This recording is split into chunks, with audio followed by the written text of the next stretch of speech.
السلام علیکم ورحمۃ اللہ وبرکاتہ۔ الحمدللہ، ہمیں آپ حضرات سے امید ہے کہ آپ حضرات قرآن پاک پڑھنے کی مشق اور کوشش کر رہے ہوں گے۔ اللہ پاک آپ کی کوششوں کو قبول فرماوے اور مزید ترقی عطا فرماوے۔ آج ہم جو رکوع پڑھنے والے ہیں، یہ رکوع سورہ بقرہ کا 26واں اور دوسرے پارے کا 10واں رکوع ہے۔ اور آپ جو یہ رکوع کی نشانی دیکھ رہے ہیں، یہ رکوع کی نشانی جو ہم نے پہلے پڑھا تھا سبق، اس کی نشانی ہے، اور آج ہم جو سبق پڑھنے والے ہیں اس کی نشانی انشاءاللہ بعد میں آئے گی۔ اب ہم پڑھتے ہیں، آپ کو دھیان سے سننا ہے، سمجھنا ہے، اور آپ کو بھی یاد کرنے کی پوری کوشش کرنا ہے۔ جو نئی چیز آئے گی ہم ضرور بتاتے ہوئے چلیں گے۔ اعوذ باللہ من الشیطان الرجیم، بسم اللہ الرحمن الرحیم۔ سل بنی اسرائیل کم آتیناہم من آیت بینہ۔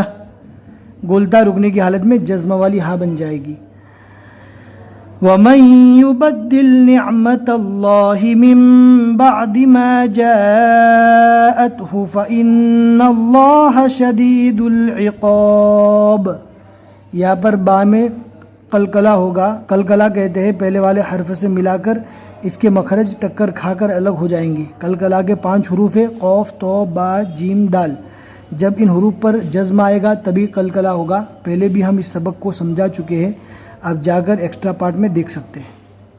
ہمیں اس آیت کے اندر ایک نشانی بہت دھیان سے سمجھنے کی ضرورت ہے۔ یہ میم کی جو نشانی ہے یہ وقف لازم کی علامت ہے۔ یہاں پر رکنا بہت ضروری ہے، اگر نہیں رکیں گے تو پہلے والے ٹکڑے کا دوسرے والے ٹکڑے کے ساتھ میننگ مکس ہو جائے گا، ترجمہ بدل جائے گا۔ لہٰذا اس کو اگر صحیح پڑھنا ہے، اس نشانی پر ہمیں رک جانا ہے۔ ہم آپ کو اپنی زبان میں، اردو زبان میں جو ہم پڑھتے ہیں، جب بولتے رہتے ہیں، اس کے بارے میں ہم ایک مثال آپ کو بتاتے ہیں تاکہ آپ کو آسانی کے ساتھ سمجھ میں آ جاوے۔ اب یہاں پر اسکرین پر دیکھ سکتے ہیں، یہاں پر میم کی علامت ہے جو قرآن پاک میں آتی ہے وقف لازم کی۔ اگر ہم کسی بندے سے یہ کہیں اٹھو، یہاں پر رک گئے تو اس کا میننگ صحیح ہوگا، مت بیٹھو، یہ اس کا میننگ صحیح ہو گیا۔ لیکن ہم نے بجائے یہاں پر وقف کرنے کے یہاں پر وقف کر دیا، اٹھو مت بیٹھو، تو اس کا پورا میننگ بدل گیا۔ اور اگر کوئی بندہ اس کو پورا ایک سانس میں پڑھتا ہے، اٹھو مت بیٹھو، تو سامنے والے کو اس کا میننگ سمجھ میں نہیں آئے گا کہ مجھے اٹھنے کا حکم دیا جا رہا ہے یا بیٹھنے کا حکم دیا جا رہا ہے۔ طریقہ کیا ہے کہ جہاں پر میم کی علامت ہے وہاں پر ہمیں رک جانا ہے، اٹھو مت بیٹھو۔ ہمیں امید ہے کہ آپ کو اس مثال کے ذریعے سے اچھی طرح سمجھ میں آ گیا ہوگا۔ ویسا ہی قرآن پاک میں ہے کہ اگر آپ وقف لازم جہاں پر میم کی نشانی ہے نہیں رکیں گے تو اس کا میننگ بدل جائے گا۔ ہم آپ کو اس کا ترجمہ بھی بتا دیتے ہیں۔ مزین کیا گیا ہے دنیاوی زندگی کو ان لوگوں کے لیے جنہوں نے کفر کیا، اور وہ مذاق کرتے ان لوگوں سے جو ایمان لائے۔ یہاں پر ہمیں رک جانا ہے، پھر یہاں سے ایک دوسرا مطلب شروع ہوتا ہے، اور وہ لوگ جو تقوی اختیار کرے پس وہ قیامت کے دن ان کے اوپر ہوں گے۔ تقوی اختیار کرنے والے لوگ ان کے اوپر ہوں گے۔ تو یہاں پر وقفہ کریں گے تبھی اس کا میننگ صحیح ہوگا۔ اب ہم پڑھتے ہیں، آپ کو دھیان سے سننا ہے، جہاں پر ہم وقفہ کریں آپ کو بھی وقفہ کرنا ہے۔ اور ایسی مثال قرآن پاک میں جہاں پر بھی آوے اسی انداز سے پڑھنا ہے جس انداز سے ہم ابھی اس آیت کو پڑھتے ہیں۔ زُيِّنَ لِلَّذِينَ كَفَرُوا الْحَيَاةُ الدُّنْيَا وَيَسْخَرُونَ مِنَ الَّذِينَ آمَنُوا وَالَّذِينَ اتَّقَوْا فَوْقَهُمْ يَوْمَ الْقِيَامَةِ۔ یہ تو وقف مطلق کی علامت ہے، اگر یہاں پر رکیں گے تو بھی اچھا ہے، نہیں رکے تو بھی اس کا میننگ میں کوئی فرق نہیں آئے گا۔ وَاللَّهُ يَرْزُقُ مَن يَشَاءُ بِغَيْرِ حِسَابٍ۔ اب آگے والی جو آیت ہے اس میں قوف فا کی علامت ہے، نشانی ہے۔ اس کا مطلب ہوتا ہے قف، یعنی ٹھہر جائیے۔ یہاں پر بھی ٹھہر جانا ہے، لیکن جو ہم نے آپ کو اوپر میم بتایا اور یہاں پر قف کی علامت ہے، دونوں پر ٹھہرنے کا حکم ہے، لیکن قف کے بنسبت میم کے اوپر ٹھہرنا بہت زیادہ ضروری ہے، اور قف پر بھی ٹھہر جانا ہے، یہ بھی ٹھہرنے کی ایک علامت ہے۔ کان الناس امۃ واحدہ، لوگ ایک ہی امہ ہے۔ یہاں پر ایک میننگ پورا ہوتا ہے، پھر اللہ رب العزت آگے الگ بات ہمیں ارشاد فرما رہے ہیں، فبعث اللہ النبیین مبشرین ومنذرین، اللہ رب العزت نے بھیجے بہت سارے نبی خوشخبری دینے والے اور ڈرانے والے بنا کر. یعنی ان دونوں کے ترجمے کے اندر تھوڑا فاصلہ ہے اور دونوں کی میننگ الگ الگ ہوتے ہیں، اور اگر ہم ملا کر پڑھیں گے تو ہو سکتا ہے کہیں پر میننگ کے بدل جانے کا اندیشہ ہو.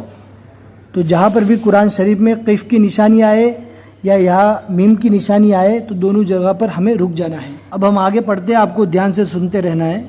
وَأَنزَلَ مَعَهُمُ الْكِتَابَ بِالْحَقِّ لِيَحْكُمَ بَيْنَ النَّاسِ فِيمَا اخْتَلَفُوا فِيهِ وَمَا اخْتَلَفَ فِيهِ إِلَّا الَّذِينَ أُوتُوهُ مِن بَعْدِ مَا جَاءَتْهُمُ الْبَيِّنَاتُ بَغْيًا بَيْنَهُمْ فَهَدَى اللَّهُ الَّذِينَ آمَنُوا لِمَا اخْتَلَفُوا فِيهِ مِنَ الْحَقِّ بِإِذْنِهِ.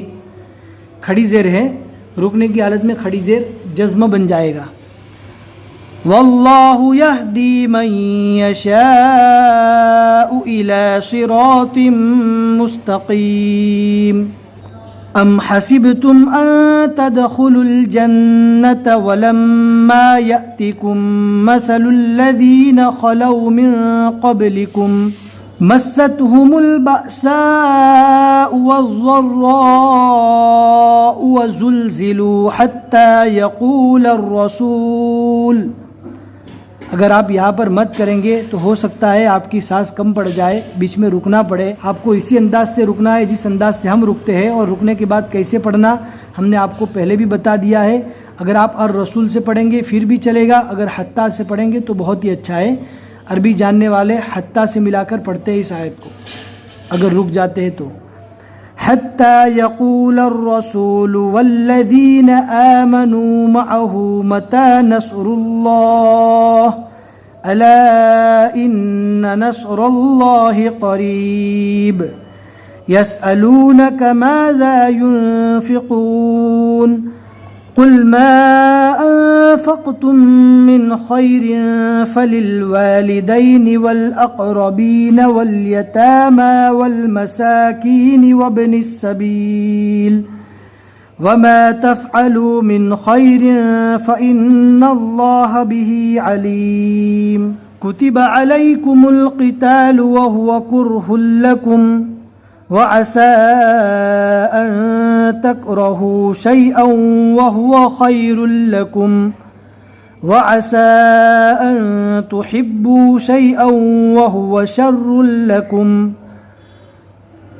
روکو جب لام سے ملائیں گے تو یہاں پر جو دو پیش کی تنوین ہے تو اس میں الٹا پیش نکل جائے گا، اس لیے کہ اس سے پہلے ہم نے آپ کو قاعدہ پڑھا دیا ہے کہ تنوین کے بعد اگر تشدید والا حرف آئے گا تو صرف دو زبر کی جگہ ایک زبر، دو پیش کی جگہ ایک پیش، اور دو زیر کی جگہ صرف ایک زیر پڑا جائے گا.